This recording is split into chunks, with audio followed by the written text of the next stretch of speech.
Masu kallon barkanmu kan shirinmu na tsarin safiya yanzu lokaci ya kai mu kawo muku newspaper review segment tare da ni Khadija Kubra Kelani kuma da Malam Fari. Malam Fari, assalamu alaikum. Wa alaikum salam. Yau papers muna da Daily Herald da Daily Post. Yasa na son fara da Herald. Yeah, so on the front page of the Herald, where Freddie Blaze presence at GNPC still major headache. Is that a front page na the Herald? Babanga big gajiba. Kulu Freddie Blaze, yeah. Then away Freddie Blaze presence at GNPC still major headache, and then concerns erupt over Haptel and ECG revenue deal as doomsaw continues. So no kuma Ebutia chief ko Abutia. Abutia. Ebutia chiefs angry over lithium mining in scarred Kalapa forest. Kumasunka shewa kaman graphic MD Atu Afo fumbles at staff meeting. So this is on the front page of the Herald. Muka jeka in the Daily Post kuma munganu hoto shi sofon shugaban kasa John Dramani Mahama inda yake cewa kaman sanitation ministry ineffective and he was going to dissolve it in 2025. Kuma Baumia's manifesto team members grab juicy single sound source 245 million contracts. One kuma a black choir one statement. And then fuel prices go up again with petrol selling at 14.15 per liter. Kuma diesel 14.74 Ghana cedis. So this is muka je kan back page da mun gan hoton sofon shugaban kasa da national chief imam inda Mahama je ya console national chief imam da ya rasa matan shi. I think somewhere last week here. So these are the stories on the Herald, the Kuma, the Daily Post. Muduba, the Daily Graphic newspaper. I think this story has to do with them. We consolidating media leadership. We graphic to raise funds on GSE. MD Ato Afo. MD graphic kinam. Story in a way the government has approved a plan to recapitalize the graphic communications group. What's on government na da one plan one the bara day da ake son asa kudi cikin graphic communications group where the injection of fresh capital is to enable the Holy State owned company to run as an independent limited private company to make critical investment necessary to maximize its potential in the digital media landscape. I think, was it yesterday? We were talking about yenda zasa iya chinza yenda suke aikin su so fit in in this modern 21st century in this digital world.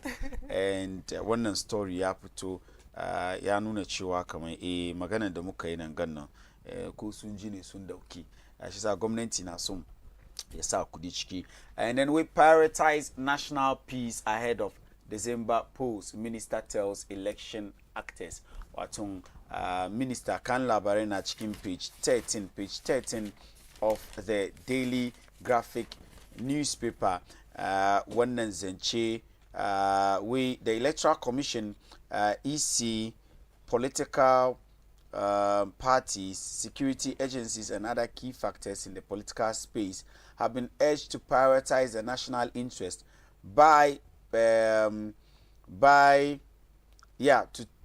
prioritize the national interest by playing their respective roles without fear or favor to ensure a peaceful election on December 7th. Yo, turanci na bifta.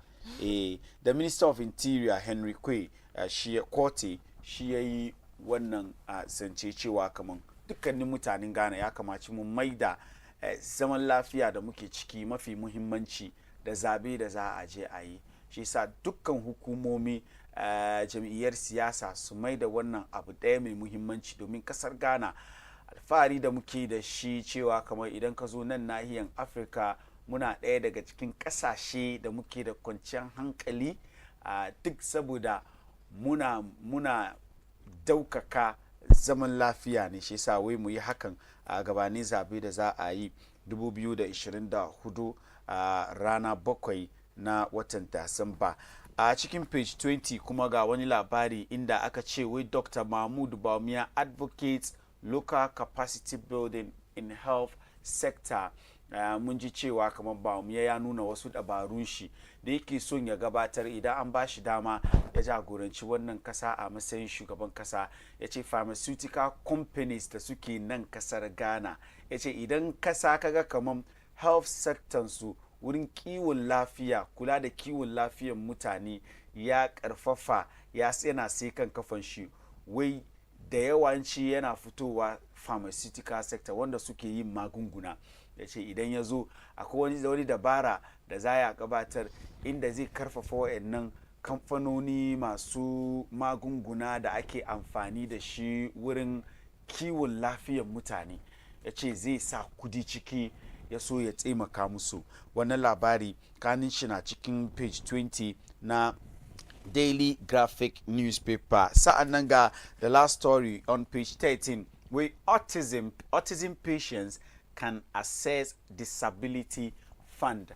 Mun san akwai wani kuɗi da aka ajiye ake kiran shi disability fund, wato ana taimaka ma waɗanda disability, how can I put shi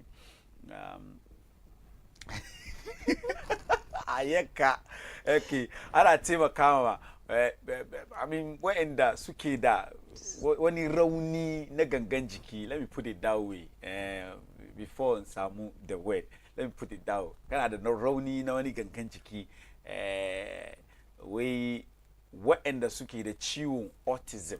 I don't know how to explain ciwon autism cikin Hausa, but ciwon autism, idan ka san ciwon autism, wai a ba su dama su kuma koko wai yanzu an ba su dama su kuma za su iya amfani da shi wannan fund, kuɗi da aka ajiye da ake amfani da shi akan waɗanda suke da wani rauni na kankan jiki. Daily Graphic newspaper kenan. Ga kanin shi da Ghanaian Times. Kan Ghanaian Times, this is the Kenyan president a saman nan, ga kuma Dr. Muhammad Amin, sabuwar kuka sabon finance minister, ya ce don't overrun budgets for project. Yesterday jiya na yi wanga magana nan inda muke overspending a cikin political season ko kuwa election year.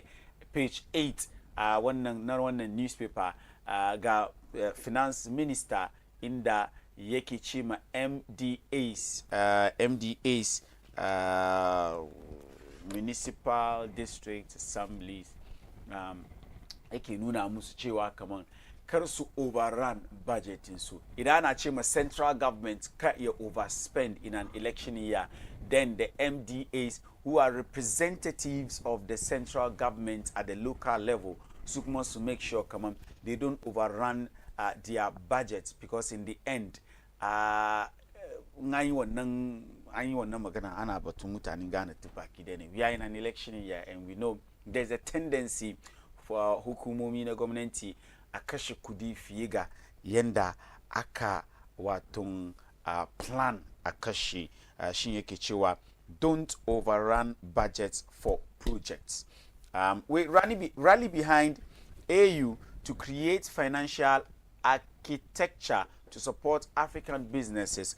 Wannan shugaban kasan Kenya wanda ya zo ziyara na kwana 3 a kasar Ghana, shi yayi wannan magana. Wai amara ma AU baya sabida ta iya ta kawo wani dabara dai na watun tattalin arzikin kasa, wanda tattalin arzikin nahiya wanda za ya taimaka ma watun businesses da dama su ma su grow, su samu ci gaba, ya so ci gaban su ya kawo ma dukkanin nahiyan da kasashen ta ci gaba. Abu dai da muke ke cin mana tuwo a kwarya a nan nahiyan Africa shine businesses mu ba sa samun taimako na kuɗi da zai bar a sa musu annin ƙari da dai bar waɗannan businesses su sai akan kafansu su goga da manya-manyan businesses na watan sauran kasashen turai. Yasa idan ya zo in the global space of business kaga African business find themselves wanting. Ya ce lokaci ya kai mu hada an killa baki daya a dauki kuɗi a dauki kuɗin a ba waɗannan businesses ya so kuma su saya kan kafansu. Ga hoton Henry Kwei, shi tsohon minista na yankin Greater Accra wanda yau shugaban kasa Akufo-Addo ya mai da shi interior minister, ministan cikin gida kenan.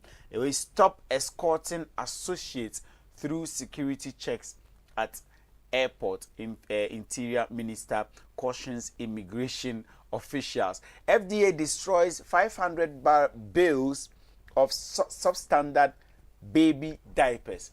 Baby diapers. Pupu yara. Wai FDA hukuma dai da aka sa aiki na duk da aka kawo wani abu kasan nan za su duba su gani abin da aka kawo ga yayi daidai da ka'idodin kasan Ghana. Wai sun bata adadi 500 bales. Bill an ce bailin yan fusu nan wani wai the pampers baby diapers 500 wai substandard ne da yawanci kagan nursing mothers they complain about some of these diapers in ka sai ka sama ɗanka kaga ya bashi wani rashes. Well, FDA, they are doing their work. We and destroy 500 bills of substandard. Suna samu kudi su suna ban yaran mu na samu cuta. She said FDA. That's kudos to the FDA. Finally, let's look at the Daily Guide newspaper. Daily Guide newspaper. Gahoton John Dramani Mahama, and the Daily Guide is reporting that the former president and the current flag bearer of the NDC finally hails free SHS. And the story goes like, after years of opposing the free SHS, former President John Dramani Mahama has finally admitted that the Akufo-Addo government's flagship education program has been successfully implemented. As to where that is coming from, being reported. I know this story. There's bats in the story somewhere. We are sure said John Mahama has actually. There's a bat in the story somewhere. Yeah, so definitely. The bat is in page 3. Kanin Labari when na chicken pay, but we are looking at it as it is on the front page. The Daily Guide is saying that Mahama hails free SHS and has admitted that the program is successful. Do you agree with that? If you don't, you can send in your opinions on 0553-683-010. Zaka ka turo mana naka sako idan ya shigo zamu karanta. Wai Akufo-Addo ga hutun Akufo-Addo nan wai Ghana 5th best governed country according to who? Kanin labarai na cikin page 6. I'm interested in this story. Let me see. Let's see. Page 6 of the Daily Guide newspaper. Where Ghana has been ranked as Africa's 5th best governed country, surpassing other West African countries with near perfect score for rule of law, press freedom, and political rights. But the way they carve the story, kamanci Ghana ya fi kowane kasa Africa kenan. We idan yazo wurin rule of law, da namu siyasa da muke wannan kowa ya san Ghana is a politically stable country, so there is no dispute about that. Gahotung Dr. Mahmoud Baumia pledges support for pharmaceutical industry. That's the story I talked about on the Daily Graphic. Inda Baumia yake yin alkawari cewa kamar idan ba shi dama ya zo ya hau kujera na mulkin kasa za ya kawo ma masu wato kamfanoni masu yin magunguna gudunmuwa da zai karfafa aikinsu ya so kasar Ghana ta ci amfani shi a kan labarai na cikin page 3 na the Daily Guide newspaper. Court of Appeal resumes nationwide sitting. Court of Appeal da suka dakatar da aikinsu wai sun dawo sun soma zama na cin magana ga hoton Chief Justice Gertrude Tokonu a kan Father Ben's daughter's private parts. Father Ben's daughter's private parts. How? The story is page 6. It's on page 6 of the Daily Guide newspaper.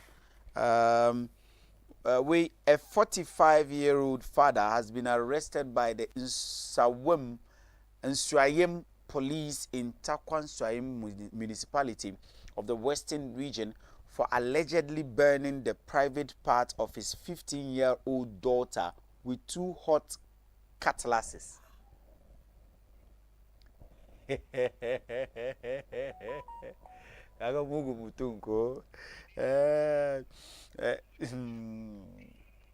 The father has been identified as Benya Inyira Nda, who also known as Rasta. Rastaman through a stone. Where Daily Guide learns that the father, who is a farmer, lived with his 4 children, including the victim, in a faraway hamlet at Nkwanta on the Aguna Nkwantan Swayim Road, and has been cultivating cassava, which the victim sells in the market on daily basis. Upon all of these, Yari and Nasser cassava market. Let's go on. It was gathered that the father realized that his daughter would return home late anytime she goes to market to sell cassava. Watung, shi wannan baba manomi ne, yana noman rogo. Yariyan shi ita ke zuwa tana sayar rogo, idan ya je ya harvest rogo shi ba ta je ta sayar. Amma shi zo ya gani wasu kwanaki inda idan ta je sayar rogo tana komowa tana dawowa gida late. Mu continue. So on Sunday, ranar Lahadi, the father confronted the daughter, who denied having a boyfriend at the market. Baban ya kira yariyan ya tambaye ta, ya ke kwanan ga duka kika tashi kika je sayar rogo da ki zo late, kina da boyfriend da ganin ki ya kwanan ga abubuwan da ke nan duka kina da boyfriend, kin je kin samu wani saurayi ka sayar ka kare ki shiga wurin shi yarin ta ce ni baba ni ban da kowa story na nike radio masu kallo wai ban da kowa but the father told her he would destroy her. Why? She baba ya ce mata ni kike makariya to na bata gabanki. That's a clean language. Na bata gabanki. Yanda suka rubuta shakan na ce danga kun ce ma azumi na ya kare da safi na bata gabanki. So that she cannot have sexual intercourse with anybody at the market. To dan bata gabanki. Saboda abin da kike amfanin da kike yi da shi nan baki yi da shi. The father then tied the girl's hand at her back and put the 2 cutlasses he used at the farm in fire.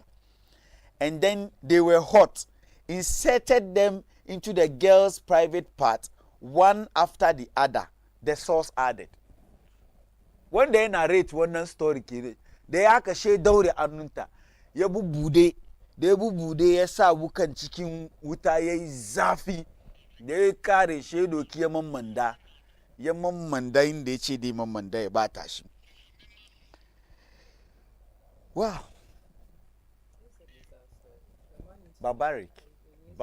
Barbaric. What is this? Will that stop her from doing this? Maybe if she's hurt, it doesn't need to over. But there are better ways of hiring. Ya kamata shi kuma kama shi abubude na sha doki cutlass ne. Was so no so ya chino ne ya de to ne ya de cutlass no ke Canadian no. There are ways akwai hanyoyin da dama na za ya a caution, yeah, especially because during that age in the 15, 16, 17 going out, during that age, most of these kids become very hyper, and is very, so you just have to caution about this. It will traumatize her, and she will become worse because of that trauma. Yeah, but her attitude will become worse. She go like me maza me ze faru me nukuma.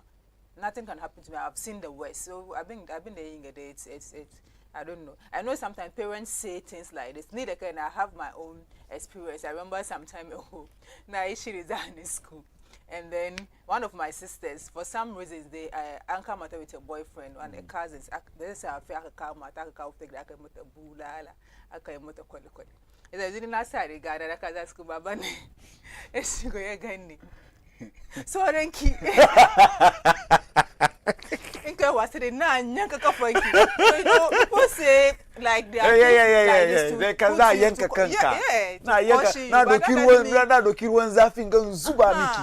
But to go to the extent of kadoki had that such king. Some people are so inhuman. You see, even with the West. He said, I still have it in mind. Yeah. So look at this. How will you like you one the king? I still have that in mind. So look at this. What torture? Anyway, muna gaida babanmu. Na sai na kallo mu safin ga muna gaida. So just imagine being in that community to be in it to remain. Kana kai abu a ce kai kana da kinjiya na mun yana yanka kunninka. Wannan bai sa doki ka yanka kunninka. Mu ya kai sometime ba mu ya ganka mu ya ka bai ni da kan na ya lazy zai raba mu kwashi kai bai ni za ya kai ni farai kai guda kuma so these are things that